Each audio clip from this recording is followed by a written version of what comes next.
और ईद मनाती हैं खुशियों के साथ। तो देखते हैं आज उनके पास क्या ऐसी चीजें हैं जिसकी वजह से वो ईद को चार चांद लगा देती है। अस्सलाम वालेकुम सभी। आपको बहुत बहुत ईद की मुबारकबाद। आपको भी बहुत आपका शुक्रिया कि आप इस वक्त में यहाँ तशरीफ लाए हमारे लाउंज को चार चांद लगाने के लिए। तो ये बताइए कि ये आपकी ईद किस तरह की घर में पका के आई है या 3-4 दिन से पकाने के सिलसिले चल रहे थे? और फिर उसके बाद क्योंकि ख़वातीन की ईद बड़ी मुश्किल होती है क्योंकि बहुत कुछ करना होता है और रमज़ान भी होता है। बहुत शुक्रिया आपका। और देखिए ईद की जो जैसे रमज़ान की प्रिपरेशन होती है इसी तरह ईद की भी बल्कि हर त्यौहार की प्रिपरेशन होती है और ख़वातीन की जिम्मेदारी ज़रूर होती है। लेकिन मैं जैसे हमेशा से कहती हूँ और मैंने अभी एक आर्टिकल भी लिखा है कि 12 मसाले 16 सिंगार। ख़वातीन जो है अगर अपने 16 सिंगार के साथ साथ 12 मसालों को कॉन्सेंट्रेट करें या आप 12 मसाले बनाने जा रही हैं तो आपका 16 सिंगार ऐसा होना चाहिए जब आप एक अच्छे तरीके से किचन में अपने आप को प्रेजेंट करेंगी। देखिए चाहे किचन में ज़रूरी नहीं कि आप सर झाड़ मुंह फाड़ पड़े हो, ये आपका मतलब। और दूसरी बात ये कि बहुत बड़ी रेंज हो। हाँ।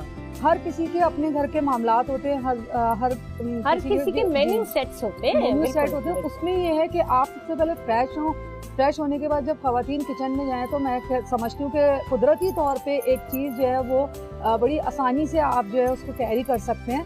तो मैंने प्रिपरेशन जो थी वो 15 रमज़ान से शुरू कर दी थी ईद की, और अभी आने से पहले भी मैं यखनी वगैरह बना के आई हूँ और जाके उसमें चावलों में दम दूंगी तो वो मेरी तैयारी ऑलमोस्ट जो है वो हाफ डन। यानी बड़ी अच्छी बात है कि प्रिपरेशन करनी ऐसी चाहिए खातिन खाना को कि आप चीजें हाफ डन करके रखते जाएं ताकि जो आपका टाइम बचे ईद वाले दिन आप भरपूर तरीके से उसे मना सके।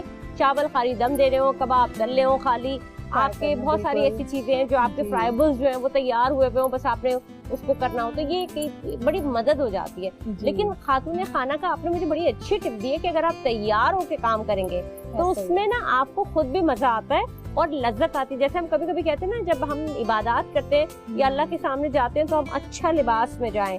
इसी तरह कोई भी आप काम कर रहे हो अगर आप अपने आप को उसके लिए मेंटली तैयार करते हैं और तैयार होते हैं तो उसमें अल्लाह ताला बरकत डालते ही डालते हैं। देखिए मैंने मेहंदी के हवाले से भी बात की। अक्सर ख़वातीन होती है मेहंदी लगाती है ईद पे तो उनको ये होता है कि हम ईद पे मेहंदी लगा रहे थी, टाइम भी दे रहे हैं, साथ ही इतना एक्सपेंसिव लग भी रही है तो वो पानी से खराब हो जाएगी। तो उसका भी मैंने तरीक़ेकार बताया कि आप उसके सबसे पहले तो ग्लव्स पहन के आप बर्तन वॉश कर सकते हैं। इसके अलावा अगर आप अपनी हाथों पे थोड़ी सी ऑयलिंग करेंगी, ऑयलिंग करने के बाद सेफ हो जाएगी आपकी मेहंदी।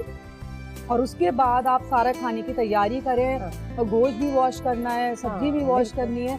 अब देखिए बहुत से लोगों के घर में मेड होते हैं लेकिन मेरी कोशिश ज्यादातर ये होती है कि मैं किचन का काम जो है ना वो अपना खुद करूँ। ठीक है। और मैं गजरे वजरे पहन के भी जो है ना कुकिंग करती हूँ। अल्हम्दुलिल्लाह। तो हमारे भाई साहब तो बड़े खुश रहते होंगे कि भाई मेरी बेगम तो फुल तैयार और बड़ा घर भी तैयार, घर भी सजा हुआ और कुकिंग में भी जबरदस्त। ये बताएं इस खुशी में कुछ ज्यादा तो नहीं खिला देती, कुछ ऐसा तो नहीं खिला देती? ऐसा नहीं है। बनाती क्या है न्यूट्रिशन? अगर आप खाना खिला रही हैं तो उसमें कौन सी न्यूट्रिशन सबसे ज्यादा होनी चाहिए जो उनको लेथार्जिक ना करे, उनको ड्राउजी ना करे कि नींद ही आई चली जा रही है, सोए चले जा रहे हैं? ईद पे तो यही होता है जी। देखिए ऐसा है कि ईद पे क्योंकि सुबह नमाज का टाइम बहुत जल्दी होता है और फजर के बाद जो है फिर ईद की नमाज का टाइम भी बहुत जल्दी आ जाता है। तो उसके बाद जो है ना उमूमन ये होता है लोग पूरी रात जाग रहे होते हैं और जागने के बाद जो है वो नमाज, ईद फजर की नमाज, ईद की नमाज, देन उसके बाद आके फिर वो खाना वाना खा के फिर सो जाते हैं। तो ऐसा हरगिज़ नहीं होना चाहिए।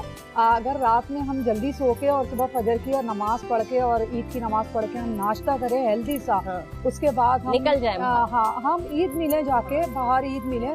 ख़वातीन घर में बिजी हो जाती हैं, मर्द हज़रात बाहर ईद मिले।